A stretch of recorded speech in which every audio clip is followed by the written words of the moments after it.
All right, really quick, what is an assumption as far as you know?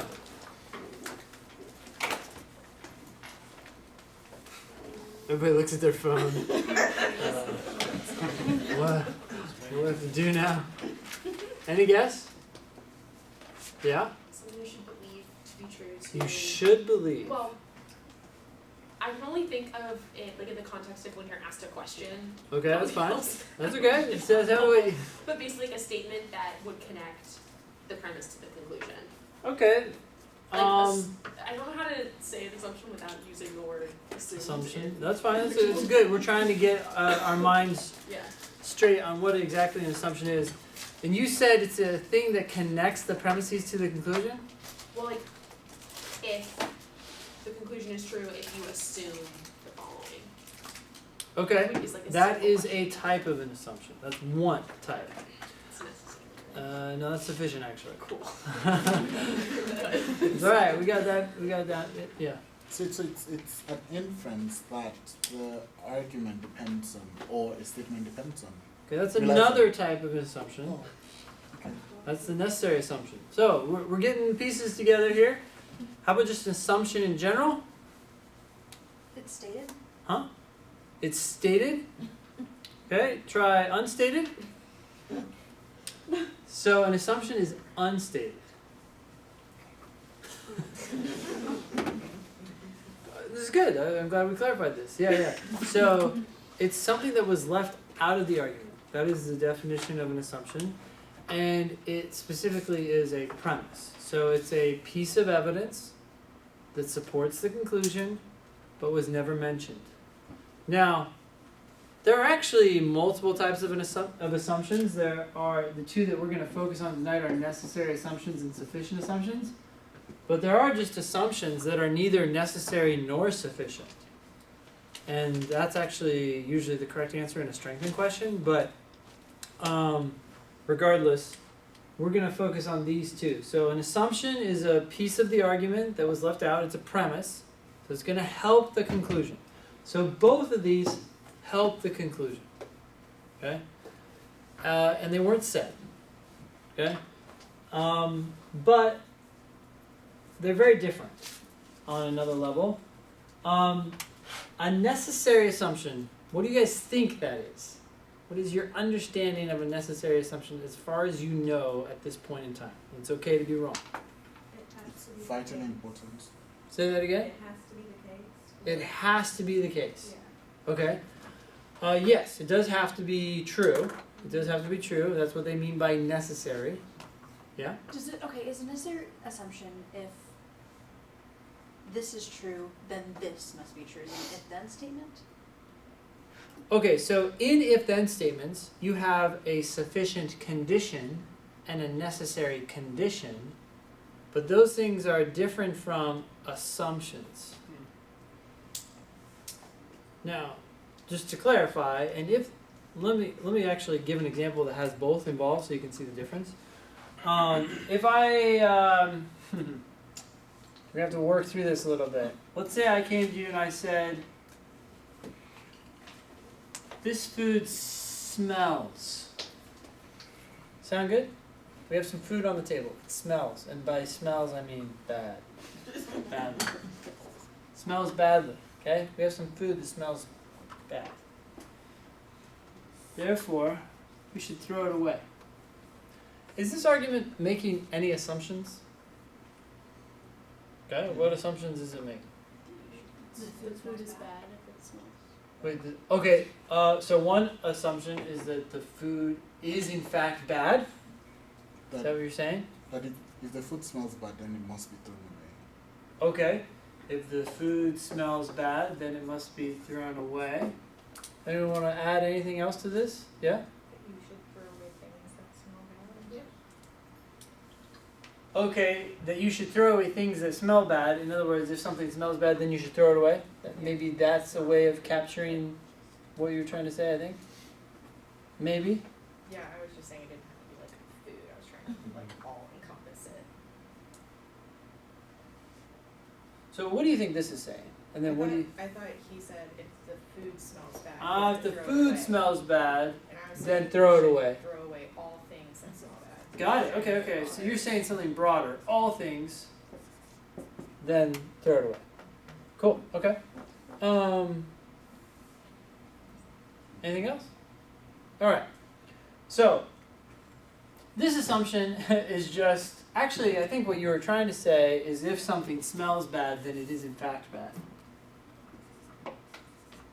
I don't know who said that one, but who said that? Yeah. Is that what that's what you're thinking, right? You're like, hey, this argument is assuming that if something smells bad, it actually is bad, and then they're saying because it is bad, you should throw it away. So this right here, if the person is assuming that things that smell bad are in fact bad, they also have to make another assumption that if it's bad, then it should be thrown away. Because it's not necessarily true that you should throw away bad food, right? Maybe you should feed it to your pet.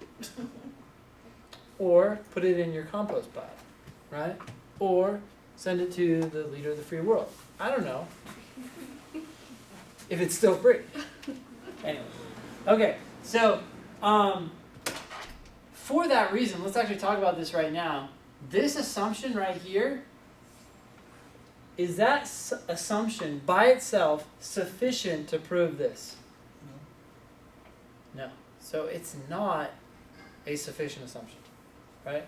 You would actually need this as well.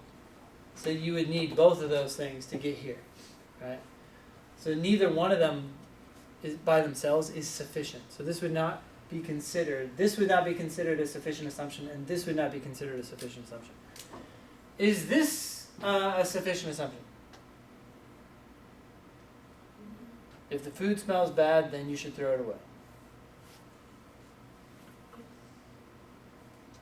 What was the original again? This food smells bad.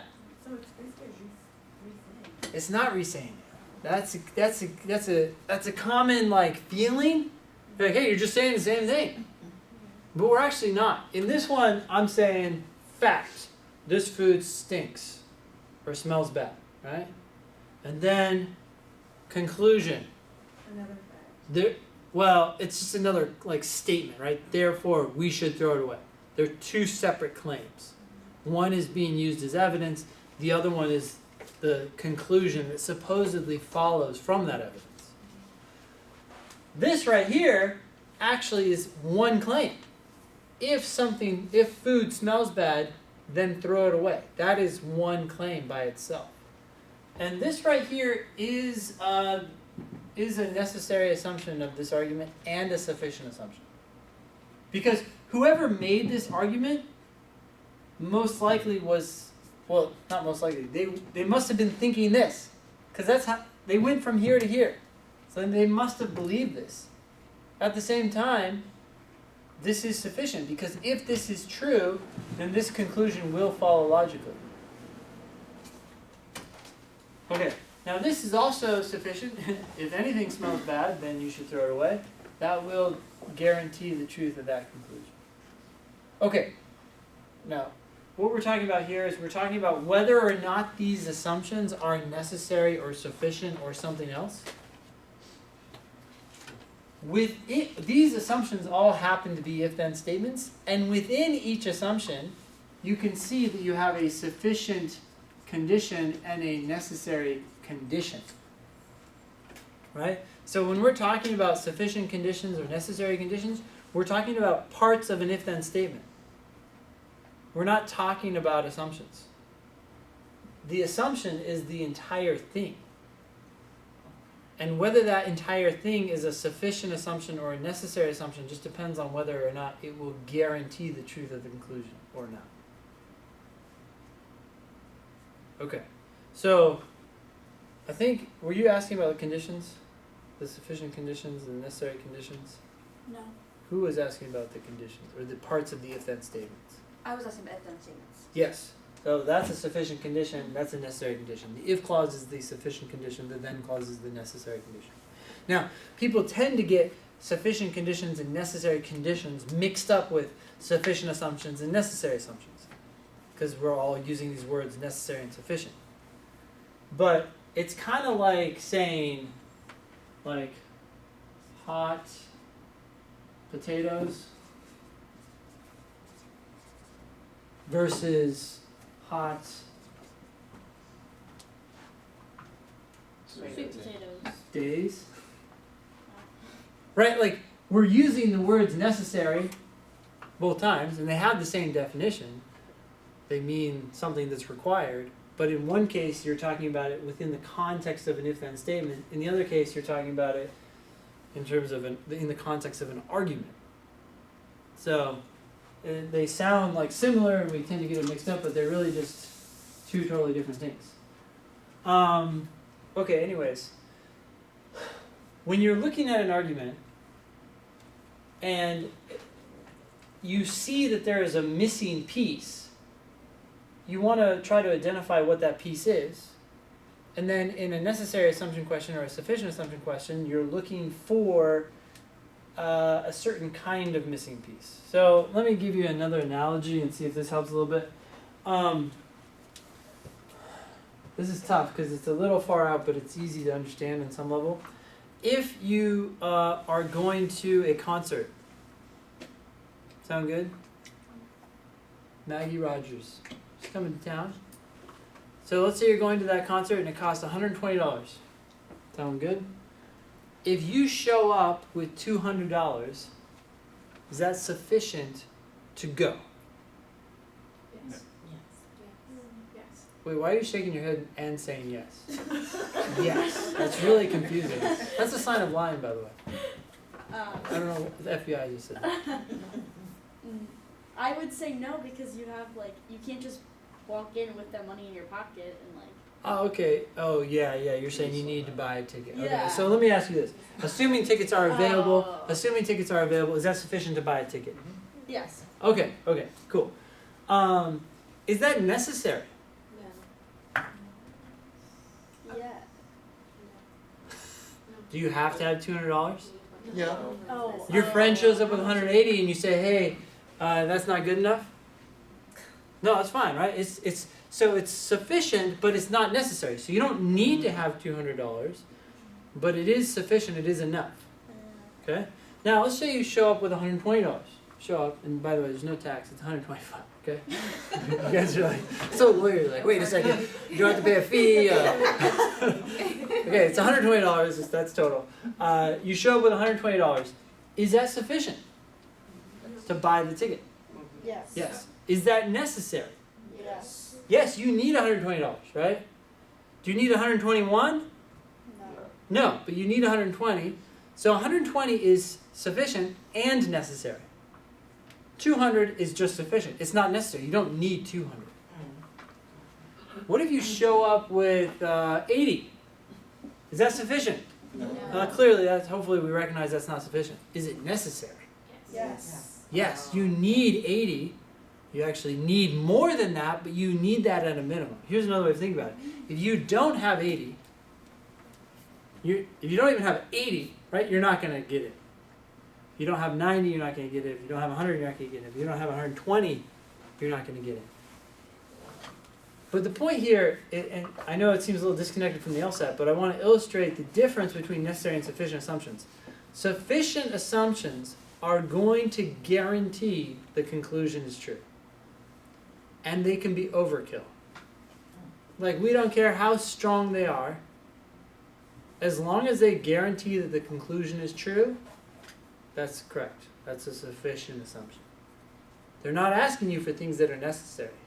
So if you showed up with $2,000, is that sufficient? Yes. Would the ticket person say, "You've brought too much money"? No one cares. But sometimes when people are answering sufficient assumption questions, they go, "Oh, I didn't really like D. D was so strong. It was so extreme." That doesn't matter. In a sufficient assumption question, if it proves a conclusion, we don't care how strong or crazy it is. Sound good? Okay. Necessary assumption is only what's required. And so, if it seems really small, that's okay as long as it's necessary.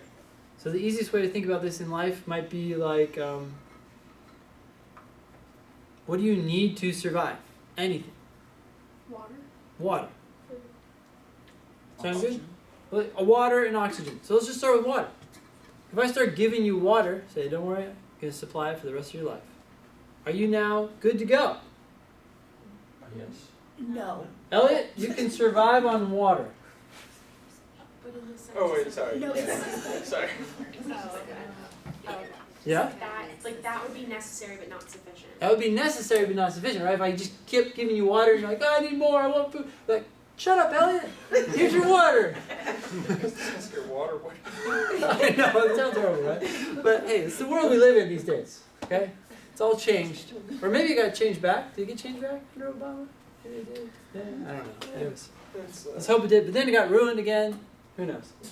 I have no political biases, by the way. Okay, so what was I trying to say? The point is that things that are necessary are things that you can't live without. You need water, right? Like if we said no more water, you'd be like, oh shoot, it's over. But just because you have water doesn't mean you're now good to go. So sometimes these answer choices tend to be very, very weak. You're like, yeah, I need that to be true. But even if it is true, that doesn't now make the conclusion true. Right? So, for example, in this argument, we said, this food smells bad. Therefore, it should be thrown away. One necessary assumption in this argument is that some things that smell bad should be thrown away. Why is that a necessary assumption? It's not Because- saying all things that are bad should be thrown away because that food that smells bad is a something. It is a It thing. is some. It is some. It's some of the world, right? So if it's not true that some things that smell bad should be thrown away, then what does that mean? There are other things that smell bad. Then it shouldn't be true. Wait, so this claim says, what is this claim saying? Some things that smell bad Should be thrown away. should be thrown away. If that's not true, what's true about the world? They're all or none. Yeah, which one is it? All or none? It's none. It would be nothing that smells bad should be thrown away. In other words, we have to assume that there are at least some things that smell bad that should be thrown away. If that's not true, then nothing that smells bad should be thrown away, and this argument falls apart. But does the fact that some things that smell bad should be thrown away, does that prove that this thing should be thrown away? No. So this is necessary, but not sufficient. Does that make sense? Mhm. Okay. So necessary assumptions tend to be very weakly worded. They're things that, yes, I need this to be true. Without it, the argument fails. But it doesn't mean that if I have it, we're now good to go. You can think of thousands of examples, right? If you're trying to get to space, what do you need to happen? Well, you need to get into orbit, right? But it doesn't mean that if you get into orbit, you're now good to go. Maybe your ship breaks apart, right? Or whatever. I'm just thinking of all the payloads that Elon Musk tried to send up, right? And they kept falling apart. But eventually they got it. Anyways, so think about this. Necessary assumption is bare minimum. It has to be true even if it doesn't prove the conclusion. Sufficient assumption is going to prove the conclusion. And it can be total overkill. Another way of thinking about this is if you have an argument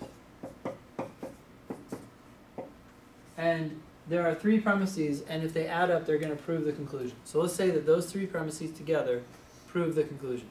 On the LSAT, what they will do is they will come in and they will remove one of the premises. Right? Now you have an assumption. You have a missing premise, a piece of evidence that was left out of the argument. A necessary assumption is anything that starts to fill up the missing gap. It doesn't have to fill it up all the way because the correct answer does not have to now make the conclusion true. It's just starting to fix the problem. But if it fills it up all the way, that's still necessary because we haven't gone beyond what is necessary. That was a necessary component of the argument. But that's also sufficient because if you've filled up the hole, now you've proven the conclusion.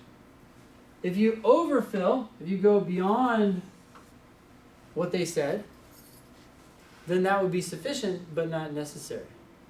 right? Because it's like, okay, I fixed the problem. I've actually done more than fix it, but that's okay. We don't care because we're just looking for something that's enough to make the conclusion true. So these are just analogies, but I'm trying to kind of get your mind wrapped around intuitively what you're looking for when you're looking for a necessary assumption. Yes, So sorry, a little bit filled up is necessary, but, but not sufficient. Yeah, because you still have a missing, like there's still something not there, Mhm. right? So you're like, okay, oh, I'm getting closer, but it's not proven, so it's not sufficient. Okay. What does this mean in practice? When you're going through and you're looking at the answer choices in a necessary assumption question, you're asking yourself which one of the following answers must be true. That's it. Does this have to be true? In other words, if it were not true, if not, it would destroy the conclusion. The definition of necessary is required, essential. So one way to test an answer choice in a necessary assumption question is to negate it. Then if the negated answer destroys the conclusion, then it was a necessary thing. Right? In other words, if you get rid of an answer choice that was necessary, then the conclusion will fall apart. If you get rid of an answer choice and the conclusion doesn't fall apart, what does that suggest about the original answer choice? It's not necessary. It's not necessary, right? Like, oh, I got rid of that and everything still could work out. Well, then it wasn't necessary. So people tend to ask themselves one of two questions when they're looking at answer choices in necessary assumption questions. Does this have to be true? In other words, if it were not true, would it destroy the conclusion? Those are two questions that are really asking the same thing. Is this necessary? Okay? Now, over here under sufficient assumption, we're asking really just one question. Does this answer prove the conclusion? We don't care whether it's necessary or not. We're just saying, okay, if this were true, if it were true, would it prove the conclusion? Where here, you're not asking if it would be true. You're not asking that. You're saying, does it have to be true?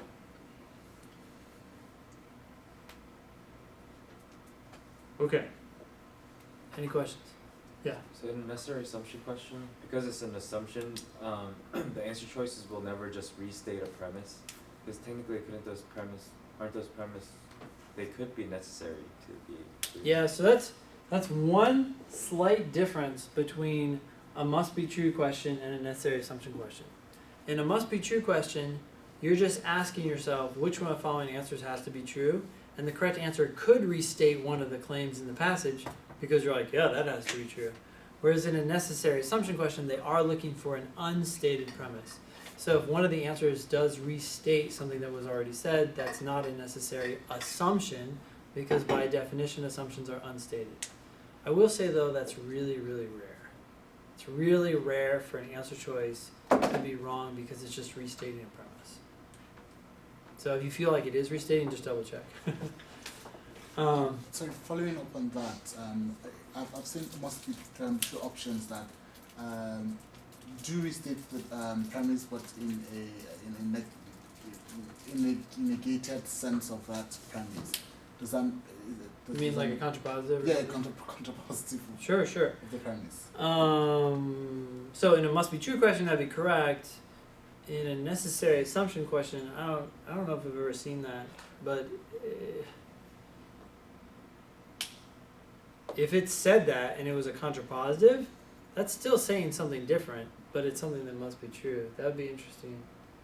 You'd really have to compare it to the conclusion and say, well, is this a necessary premise? Because you could have premises in your argument that aren't necessary. Right? And so if it restates one of those unnecessary premises, well then now it's not it's not a necessary assumption. It's an assumption, but not a necessary. Or is that? Yeah, it's not something that would have to be true. Yeah. Any other questions about this? Okay, so one thing that people tend to struggle with these types of questions is one, knowing what to do once they identify whether it's a necessary assumption or a sufficient assumption. People, they say, oh, it's a sufficient assumption. And they go, cool, does it have to be true? And they start like doing the necessary assumption question, right? It's like, oh.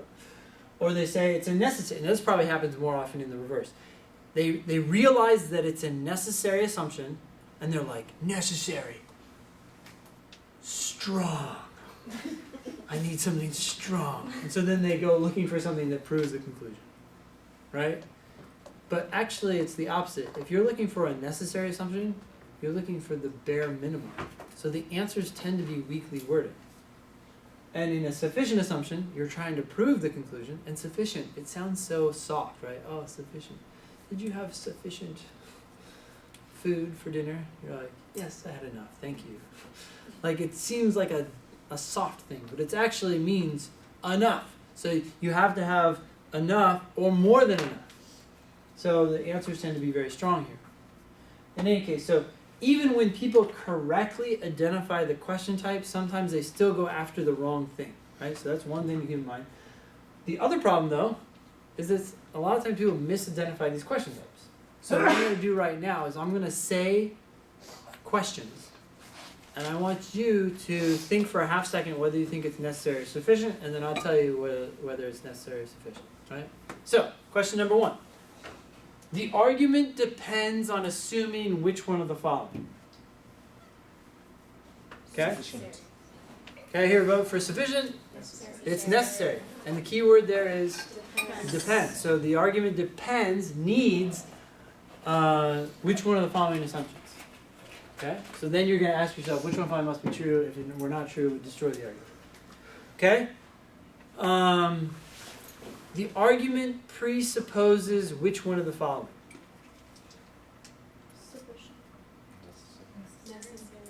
Okay, that is necessary. Now that's a little tricky because it didn't have the word depends in it or required, but if the LSAT asks you which one of the following is assumed, or which one of the following does the argument presuppose, presuppose just means assume, it has to be a necessary assumption because they're telling you that the argument is in fact making that assumption. If it's not necessary, then the person could always respond and say, no, I wasn't making that assumption. We're saying, no, you are making that assumption. Okay? Which one of the following is an assumption that the argument requires?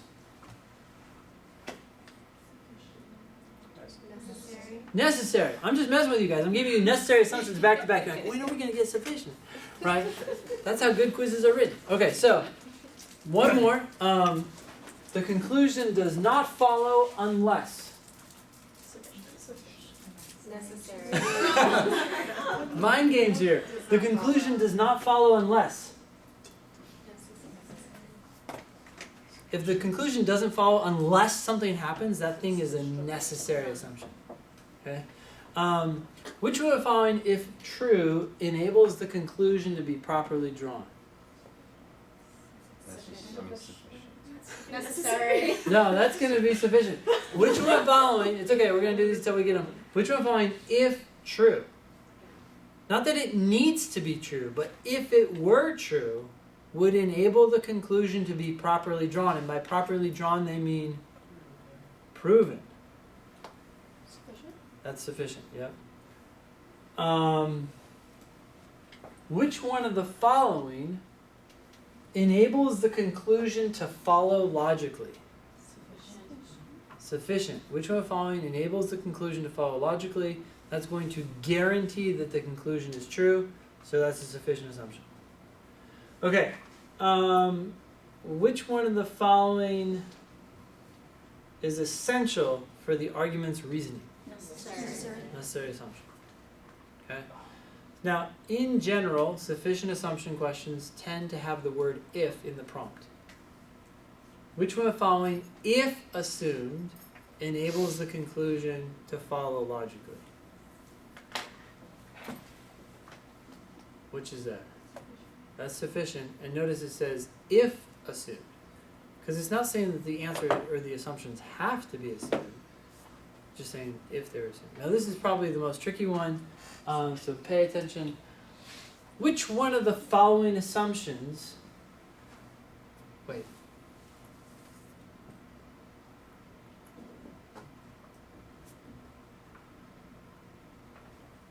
Oh, I forgot how it's worded. It's kind of rare. But it does happen enough.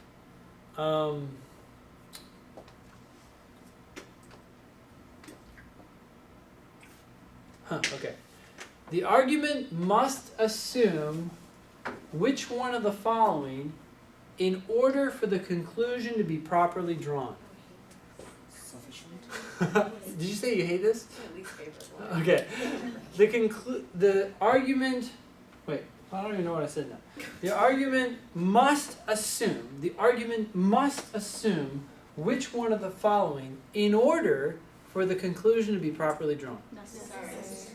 It's a necessary assumption, even though it talks about the conclusion being properly drawn, because we're saying which one of the following must be assumed, not which one of the following, if it were assumed, would enable the conclusion to be properly drawn. Okay? One last little comment about necessary and sufficient assumptions. Try to think about this for a half second. What's your goal in a sufficient assumption? To Prove the conclusion. Find something that's going to make the conclusion true in combination with the other premises that you already have. Okay, what's your goal in a necessary assumption?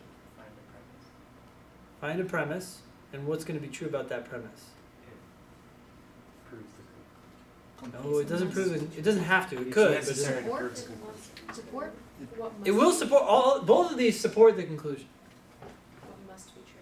It's something that has to be true. So it's an essential premise. It's like, oh, does the planet have water? No, it doesn't. So life can't be sustained. But it doesn't mean now that we have found water, we're going to find life, right? So it's like, what's a piece of evidence that I absolutely need? Without it, my conclusion will never succeed. But it does not necessarily mean that once you have it, you're good to go.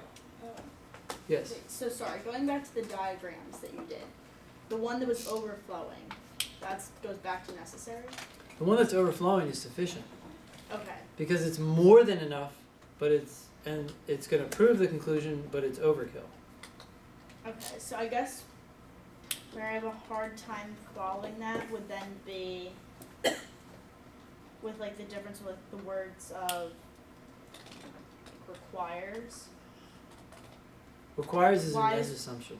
is necessary, That's right. but why wouldn't it be sufficient? I guess is what I'm saying, because I feel like when I hear requires, like requires. Oh no, never mind. Okay. No, it's a very common Yeah. reaction. You hear requires, and you're like, okay, yeah, what do I need? Yeah. Well, that's because when we talk, like if you went up to someone and you said, hey, what do you need to get into Harvard? What LSAT score do I need to get into Harvard? And they said, well, you need to get above a 130. What would you say to that? Yes. Yeah. But a 130 won't get you. Sure, that's not what I'm asking. I'm asking, what do I need? What do I really need? Right? They're like, well, you need to get above 130. They could say it back to you all day. Right? Because that's true. You need to get above 130. I've heard the number is actually 152. But you need to get above a 152. If you're below 152, there's no way they're going to let you in. That doesn't mean, though, you get a 152, Harvard, hey, look, I got a 153. Now we're talking, right? Like, they've let some people in with a 152. Yeah. They have. Yeah, it's super rare, you So know? you're saying there's a chance. So you're saying there is technically a chance, yes. There is technically a chance. But, you know, those people probably were, you know, well connected. Who knows? I don't know, but that's their cutoff. But what is, I'd like to know their secret. yeah, what is necessary is very different from what is sufficient. So when you ask, what do you need? You're really kind of asking, what's going to get me in, right? And so sometimes I think we misuse the word need, right? And so that's why you get mad at someone who says, well, you need at least So a you would 130. have to say, what would enable me? What would enable me to get in? What would guarantee my admission? Oh, well, in your case, you need a 180. a 178, right? I mean, it's not like you're totally asking what would guarantee, but you're like, what's most likely going to get me in? But we just say need, and that's kind of how the conversation goes, right? But need means much more than that. So in a necessary assumption question, just going back to your earlier example about like water being necessary, will the answer choice give another thing that's necessary? Like if answer choice A says water and answer choice B says like food, are they gonna like test You the need food, Tom? degree of what's more important? No, they won't. That's one thing about necessary assumption questions.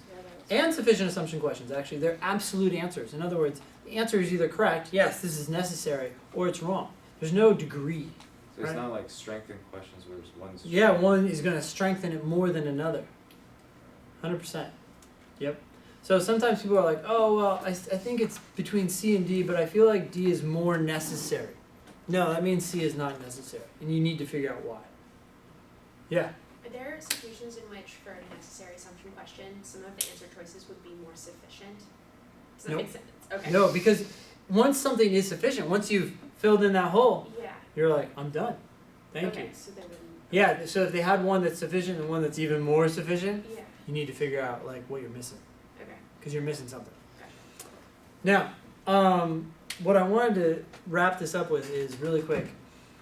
In an argument, if you read the argument and you think it's valid, right?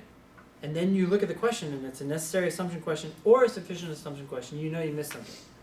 Because if the argument is valid, that means there are no assumptions, right? So then you want to go back and you want to figure out what the holes are or what the gaps are. In a sufficient assumption, how many gaps do you think there are likely to be?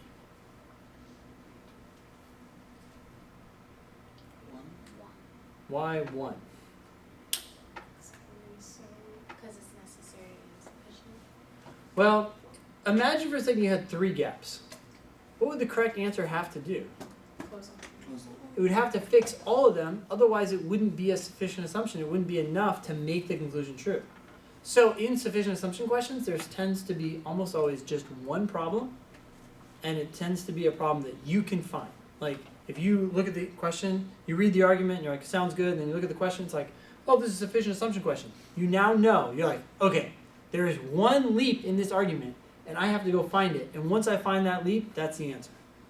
They become very, sufficient assumption questions, once you get your mind wrapped around them, are the easiest to predict, hands down. Because it's just like, okay, there's one problem here, I gotta find the problem, and then the correct answer is just gonna fix that problem, and it's end of story.